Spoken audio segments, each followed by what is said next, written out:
ఈరోజు క్లాస్ వచ్చేసి మాకైతే eye makeup and skin tones గురించి అయితే చెప్పడం జరిగింది. ఎలా చెప్పారు ఏంటి అనేది వీడియోలో చూసేయండి.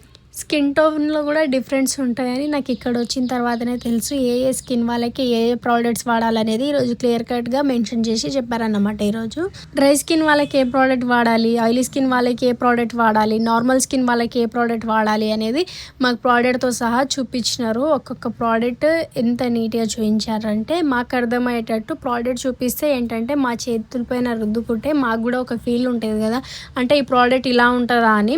సో అందుకనే మాకు ప్రోడక్ట్స్ కూడా చూపించడం జరిగింది. చూస్తున్నారు కదా, మేడం ఫస్ట్ చూసిన తర్వాత మాకు కూడా ఇచ్చింది. అందరం చూసుకున్నాం మేము ప్రోడక్ట్. ఇట్లా ప్రోడక్ట్ ఎందుకు ఇస్తున్నారు మీకు అని మీకు డౌట్ రావచ్చు. ఎందుకంటే ప్రతి ఒక్కరు మేము నేర్చుకునే వాళ్ళు కంపల్సరీ ప్రోడక్ట్ ఎట్లుంటుంది అనేది ఫీల్ అవ్వాలి, అయితేనే రేపు క్లయింట్ పైన నీట్గా వేయగలుగుతామని మాకైతే కంపల్సరీ ప్రోడక్ట్ చెకింగ్కి ఇస్తారన్నమాట. అండ్ అలానే మాకు ఈరోజు కలర్ కరెక్షన్ ఎలా చేయాలో కూడా చూపించారు.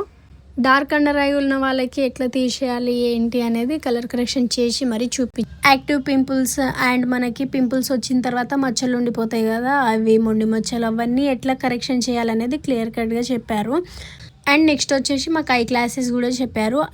ఒక్క ఐలో ఇన్ని ప్రాసెస్ ఉంటుందా అని నాకు ఇప్పుడే తెలిసింది. ఎందుకంటే ఇంత చిన్న ఐలో ఇన్ని ఉంటుందా అని అనిపించింది.